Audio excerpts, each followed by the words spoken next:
kita akan melakukan mendengarkan ceramah agama yang sehubungan dengan meditasi, agar kalian bisa mengerti apa itu meditasi, bagaimana caranya, dan bisa termotivasi untuk bisa berlatih lebih rajin.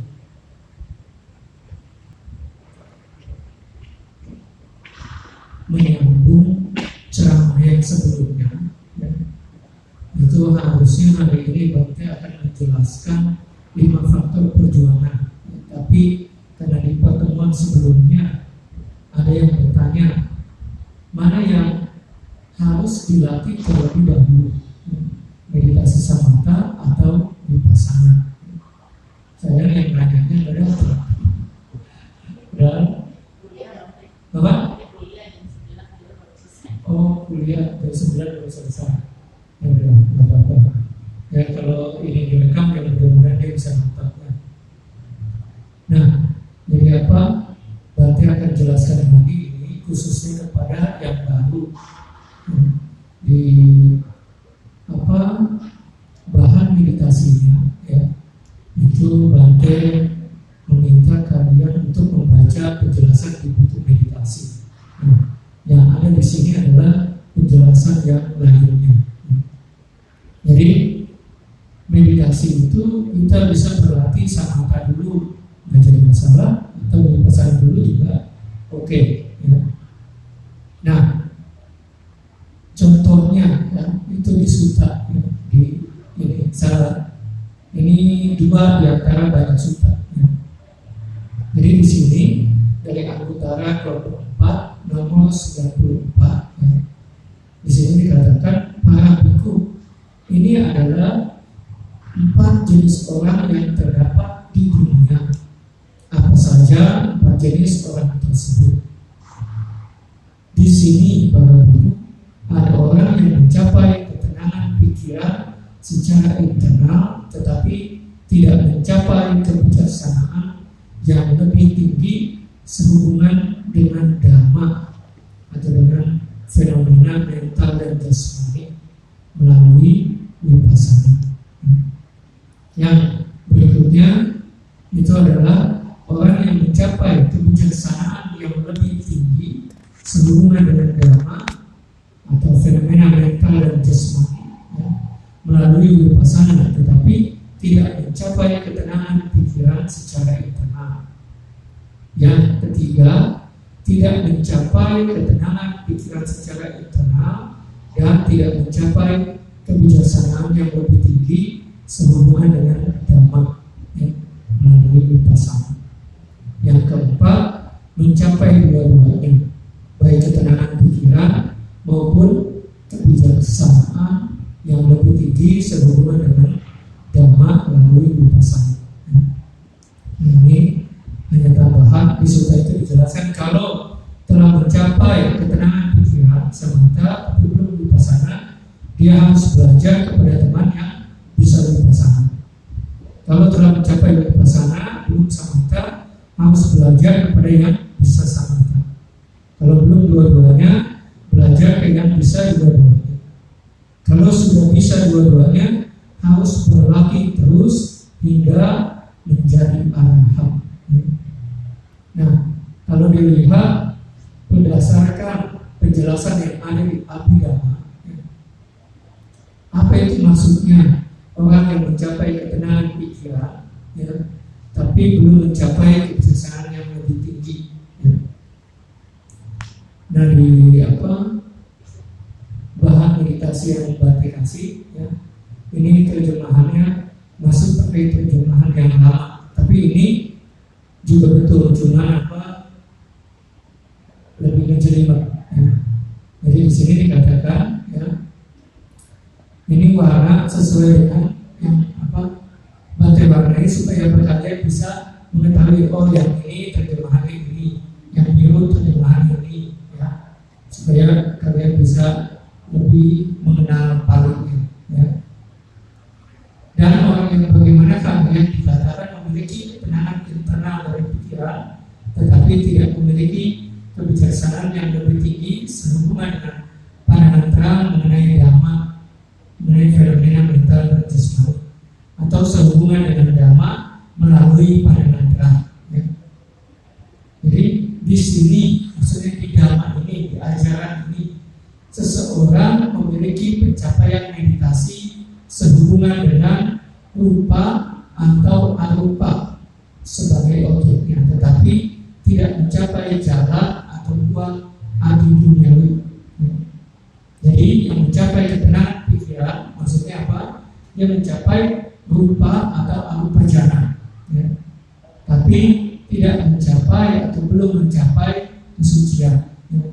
Itu yang dikatakan orang yang memiliki ketenangan pikiran, tetapi tidak memiliki kebijaksanaan yang lebih tinggi sehubungan dengan dhamma melalui vipassana. Itu berdasarkan Abhidhamma.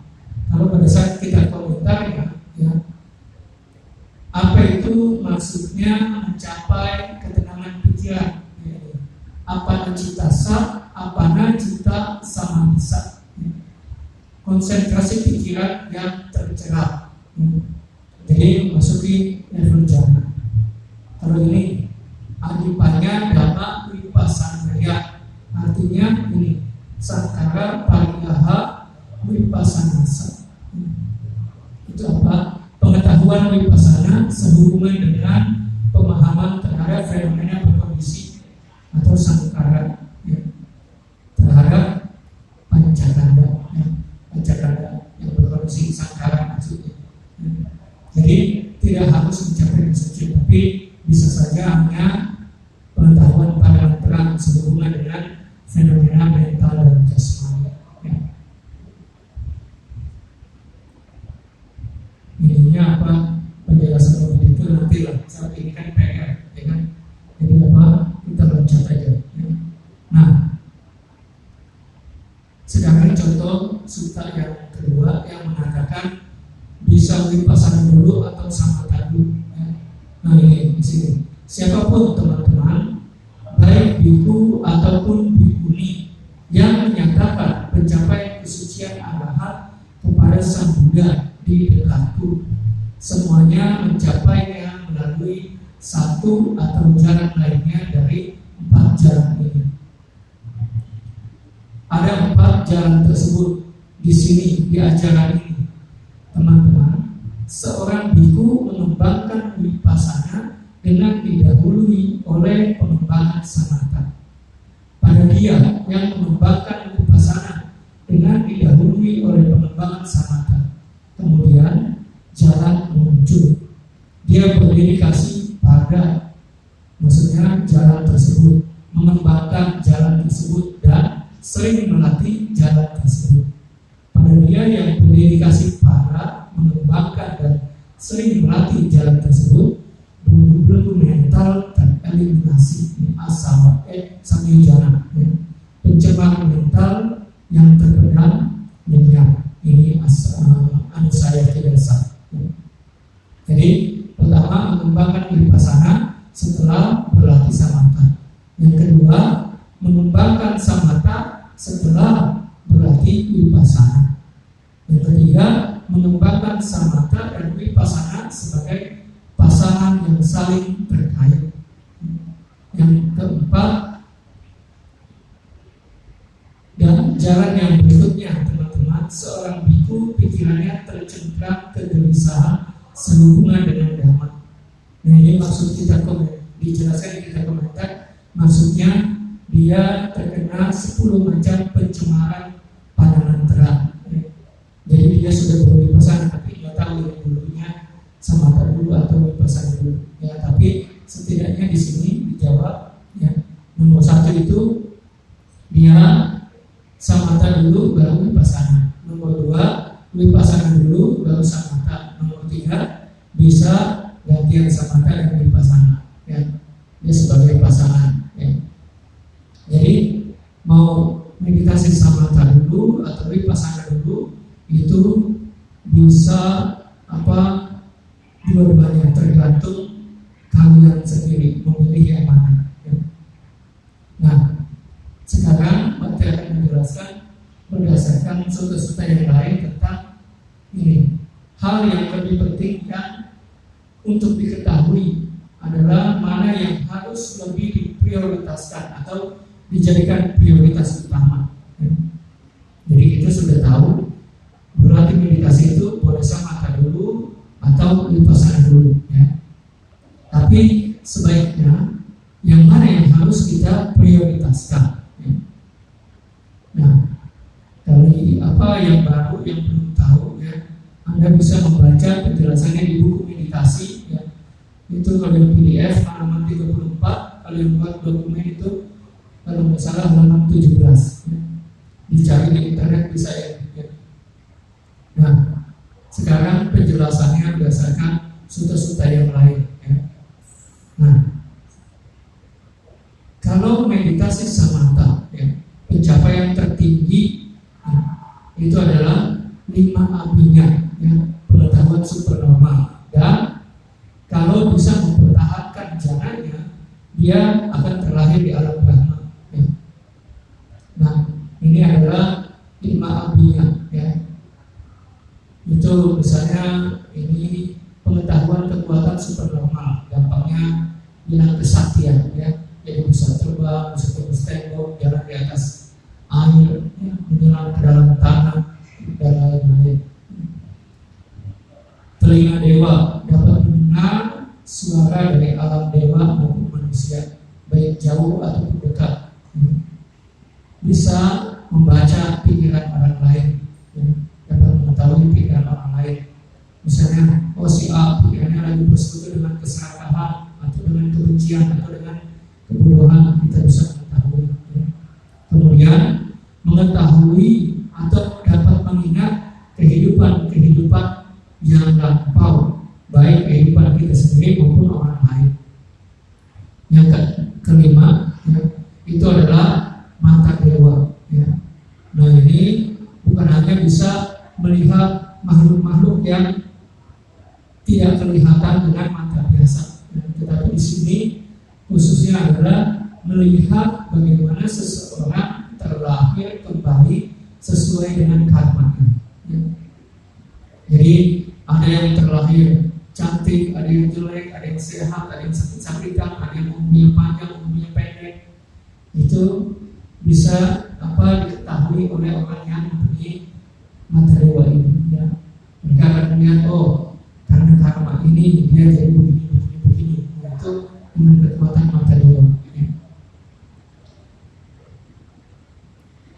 Nah, dengan pengetahuan tersebut, ya, ini sekarang bertanya, apakah seseorang bisa terbebas dari kelahiran, umur tua, sakit dan kematian? Nggak bisa, ya kan? Jadi walaupun dia sakti, bisa melihat ini, melihat itu, mendengar macam-macam, dia nggak bisa terbebas dari kelahiran, umur tua, sakit dan kematian. Sehingga dia nggak bisa terbebas dari penderitaan, ya. Sedangkan ini, kalau kita berlatih vipassana, pencapaian tertingginya adalah menjadi arahat, kemudian parinibbana, selesai semuanya. Jadi tidak lagi mengalami kelahiran, maka duka pun akhirnya berakhir, ya. Kalau tidak lahir, tidak ada umur tua, tidak ada sakit, tidak ada kematian. Jadi dengan tidak lahir, kita bisa terbebas dari duka, ya. Jadi berdasarkan hal itu, mana yang lebih menguntungkan, vipassana atau samatha? Vipassana, ya. Kalian yakin? Nah, sekarang, ya, kita tinjau berdasarkan syair Dhammapada nomor 178, ya. Ini sudah sering Bante gunakan, ya.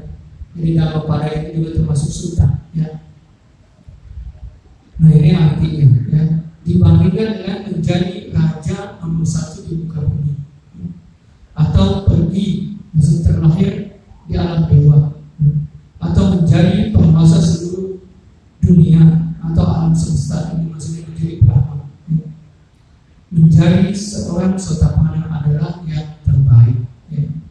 Jadi di antara 4 pencapaian ini, menjadi sotapanna adalah yang terbaik, ya.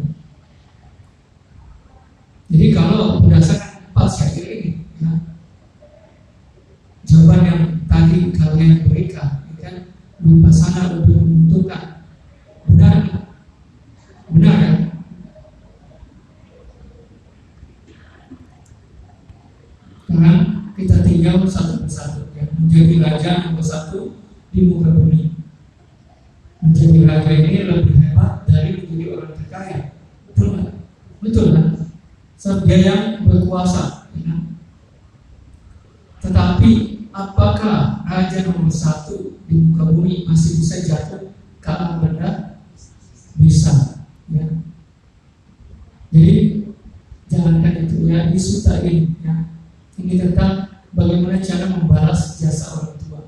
Sang Buddha mengatakan, sekalipun seorang anak dapat membuat orang tuanya menjadi raja dunia, hal itu belumlah cukup untuk membalas jasa mereka, ya. Berarti pencapaian ini tidak benar-benar luar biasa. Karena kalau orang tua kita bisa kita jadikan raja dunia, ya, keserakahannya bisa habis tidak?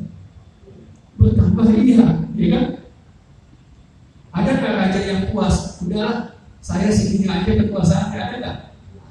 Pasti pengen nambah lagi, ya kan? Jadi dengan bisa menjadikan orang tua kita menjadi raja dunia, itu tidak cukup. Kenapa? Keserakahannya semakin kuat malah, ya. Nah, kalau kalian baca sutanya, ya, ini, ya, Cakrawati Raja Sutta Samyutta Nikaya 55 nomor 1, ya, itu dijelaskan di sini, ya, bahwa raja dunia walaupun dia arif, ya, memerintahkan kerajaannya itu sesuai dengan dhamma, ya.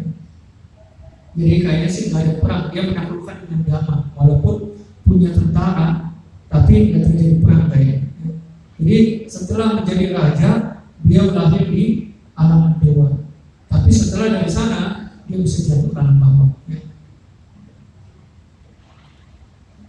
Nah, kemudian pergi atau terlahir ke alam dewa. Ini syair yang keduanya, ya. Ini lebih hebat dari menjadi raja nomor satu di muka bumi. Tetapi setelah menjadi dewa, apakah seseorang masih bisa jatuh ke alam rendah? Bisa, ya. Oh, ini bantu tunjukkan lah, karena ada orang-orang baru, ya. Bantu tunjukkan, ya. Ya, cepat. Kopi.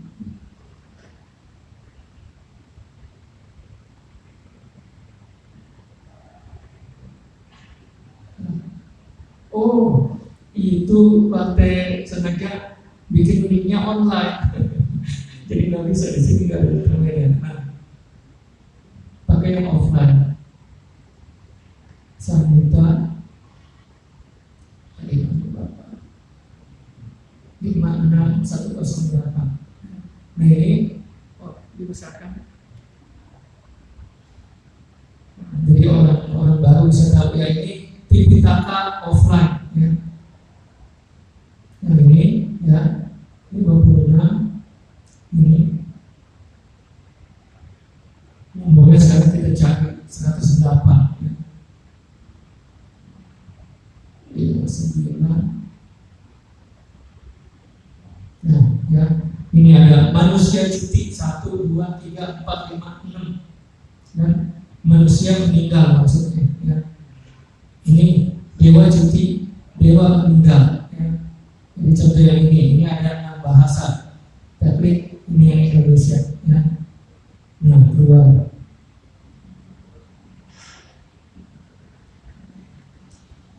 Oh, tunggu. Ini karena dipotong, ya.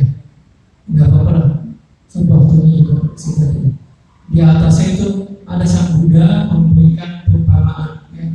Entah setelah meditasi sampai penglihatan itu. Demikian pula para biku.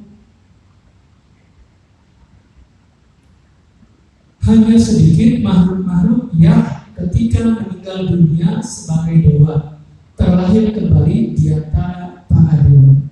Tetapi banyak sekali makhluk-makhluk yang ketika meninggal dunia sebagai dewa terlahir kembali di alam neraka, alam binatang, alam setan dan lapangan. Jadi dari alam dewa bisa langsung jatuh ke alam binatang, ke alam rendah, ya. Jadi sebagian besar dewa malah jatuh ke alam rendah, ya. Bukan jatuh jadi manusia dulu, enggak. Sama manusia juga demikian. Ya. Manusia setelah meninggal sebagian besar jatuh ke alam bawah. Ya. Demikian juga dengan dewa. Jadi apa? Kalau dengan kita ya berlatih, misalnya dana, sila, bisa menjadi dewa, ya kan? Dengan samatha juga bisa menjadi dewa, bahkan bisa menjadi brahma. Tapi apa? Masih bisa ada kemungkinan jatuh kembali ke alam rendah. Ya. Ini, ya. Yang berikutnya menjadi penguasa dunia. Ya. Ini menjadi brahma. Ya. Ini khususnya dengan kekuatan meditasi samatha yang mencapai jana. Ya. Nggak bisa dengan hanya dana dan sila. Ya. Jadi ini harus dengan kekuatan meditasi samatha hingga mencapai jana. Ya. Tunggu, baca tunjukkan dulu.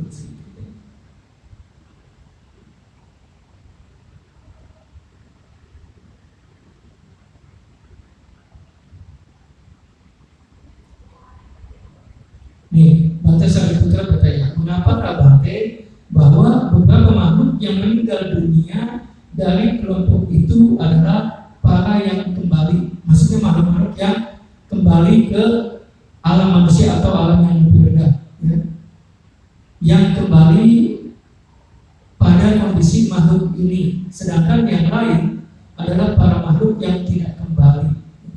Di sini Sariputra, seseorang belum meninggalkan belenggu-belenggu yang lebih rendah. Ini maksudnya belum mencapai anagami. Dalam kehidupan ini ia masuk dan berdiam dalam landasan bukan persepsi dan juga bukan tanpa persepsi. Ini kalau yang belajar ini namanya dewasanya nasanya yatana Brahma, ya.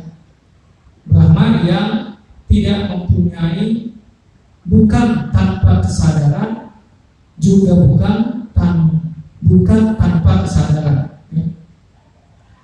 Ia menikmatinya, jadi menikmati pencapaian tersebut, menyukainya, mendapatkan kepuasan di dalamnya. Ya. Jika ia teguh di dalamnya, fokus, sering berlatih, sering berdiam, sering mencapai jana tersebut, kekuatannya, dan tidak hilang ya kekuatan jananya ketika ia meninggal, maka ia akan terlahir kembali di tengah-tengah para dewa, ini dewa Brahma maksudnya, di landasan bukan persepsi juga bukan tanpa persepsi. Jadi kalau dia belum menjadi anagami, masih makhluk duniawi, ya, dia mencapai arupa jana yang tertinggi, misalnya dewasanya masanya di tanah ini, ya, dia kalau bisa mempertahankan jananya maka akan terlahir di sana setelah meninggal, ya. Nggak bisa lahir jadi manusia atau dewa, ya. Pasti lahir di alam Brahma, ya. Tapi kalau dia telah mencapai kesucian, dia ya tidak akan jatuh kembali ke alam yang lebih rendah, ya. Kalau tadi dia ini ya ketika dia meninggal dunia dari sana, dia menjadi seorang yang kembali ke kondisi makhluk ini, maksudnya jadi manusia kembali, ya. Jadi apa? Dari alam Brahma bisa jatuh lagi, ya. Tapi kalau dia telah mencapai kesucian, dia tidak bisa jatuh kembali, ya. Nah, ya, jadi di sini ya, Bante tanya, apakah masih bisa jatuh ke alam rendah? Jawabannya iya, ya, jawabannya iya. Tadi di sutta juga dijelaskan bisa jatuh kembali, ya. Nah, tapi di sutta ini ya 1, 2, 3 ini itu dikatakan bisa langsung jatuh ke alam rendah. Nah, tapi kalau kalian belajar Abhidhamma, di Abhidhamma tidak dikatakan demikian. Maka di sini dijelaskan oleh kitab komentar, maksudnya adalah mereka tidak terbebas dari alam rendah. Mereka dapat terjatuh ke alam rendah di kehidupannya yang berikutnya, bukan tepat setelah dari alam Brahma, ya. Jadi di alam Brahma pun ya masih tidak nyaman, ya, masih bisa terkena penderitaan. Ada batas usia ini ketika lahir di sana mengalami penuaan kemudian mati, ya. Kelahiran itu penderitaan, umur tua penderitaan, ya. Dan meninggal adalah penderitaan. Jadi belum bebas dari penderitaan. Nanti mau tanya, di sana ada sakit enggak? Enggak. Makanya itu ada yang hafal nggak akhir dari Paticcasamuppada? Jati jaram Marana soka paridewa duka domanasa upayasa. Ada yang tahu nggak artinya? soka kesedihan, Jara marana umur tua kematian, soka rasa soka kesedihan, paridewa menangis. Jadi kalau sedih belum tentu meneteskan air mata. Paridewa menangis meneteskan air mata. Ya, jadi lebih kuat lagi. Duka domanasa sakit jasmani, mengalami penderitaan mental dan jasmani. Penderitaan mental dan penderitaan jasmani. Dukanya penderitaan jasmani, domanasa penderitaan mental. Ya. Di alam Brahma ada dosa cita? enggak ada. Jadi nggak ada domanasa di sana. Nggak ada penderitaan mental, nggak ada sakit, nggak ada lain-lain. Makanya apa?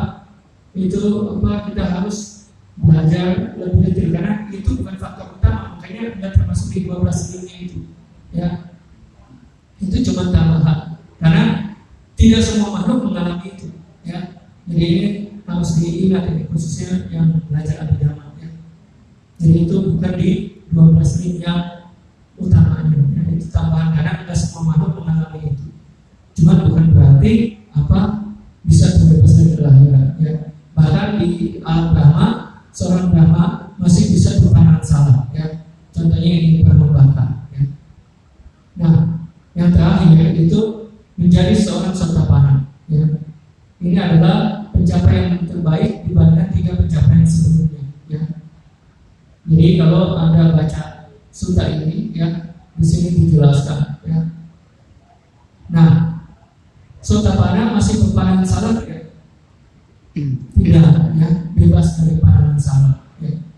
Dan Sotapanna tidak bisa jatuh ke alam bawah. Ya.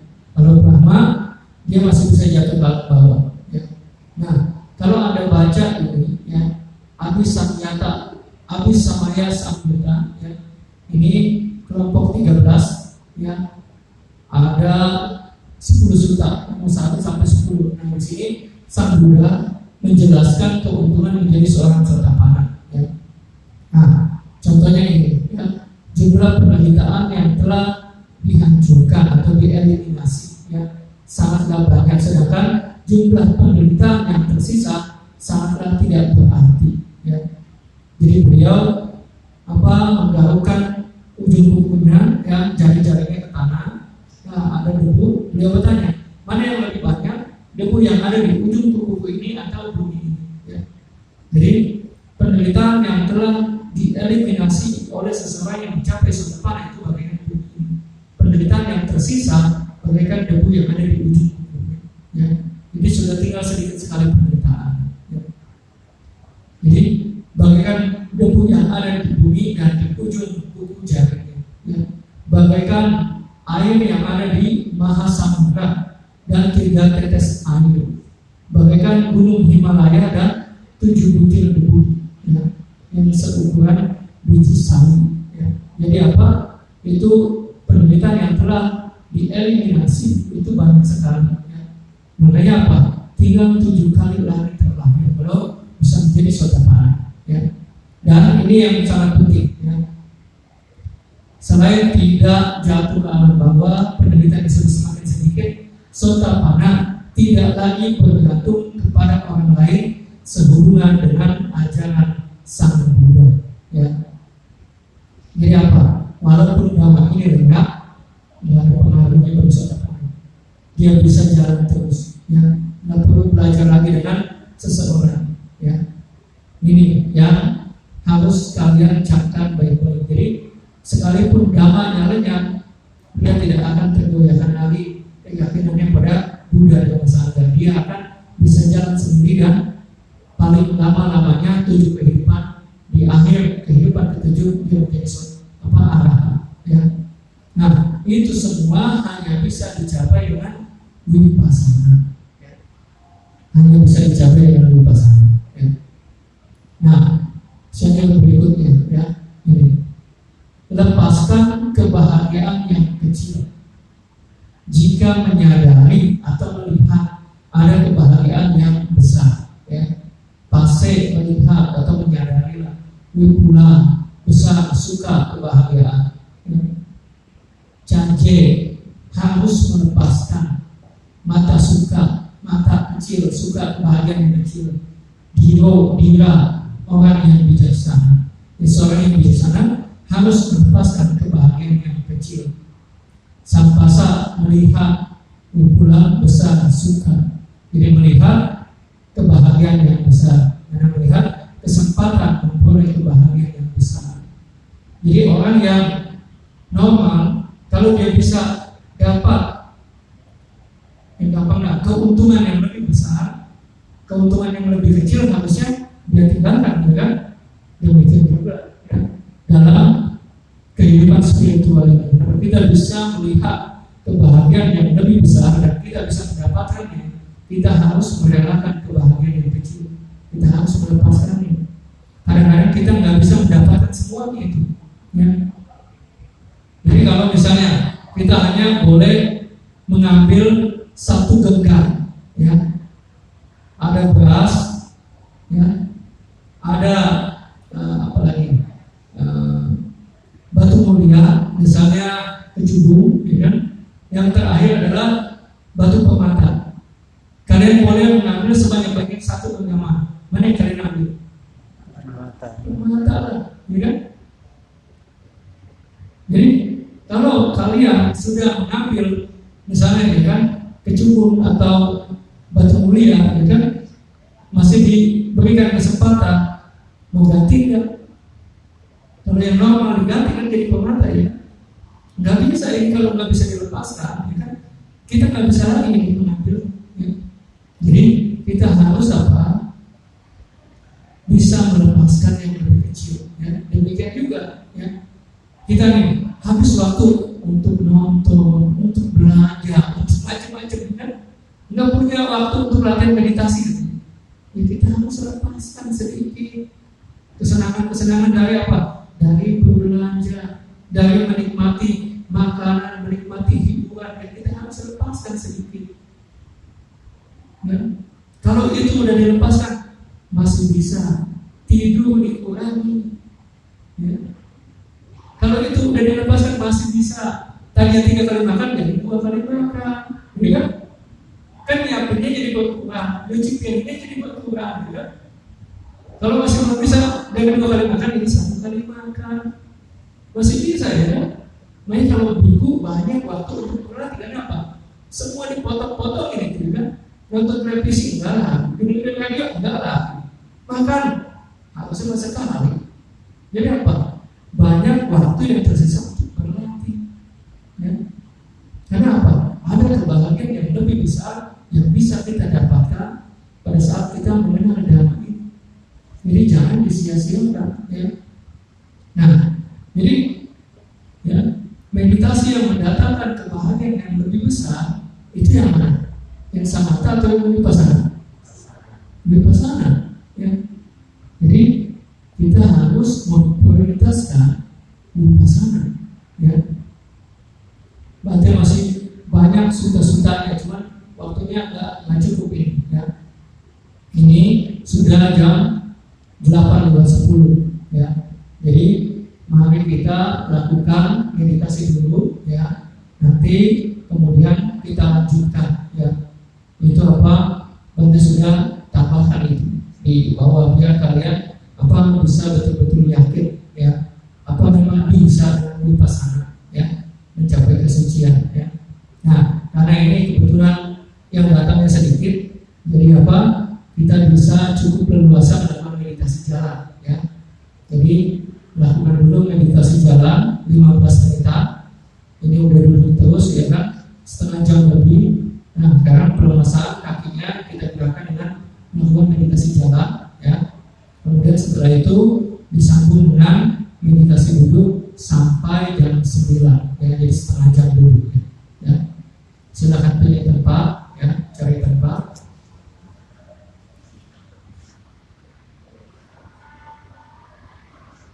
Jalannya tidak perlu jauh-jauh, ya. 3 meter cukup bolak-balik, ya.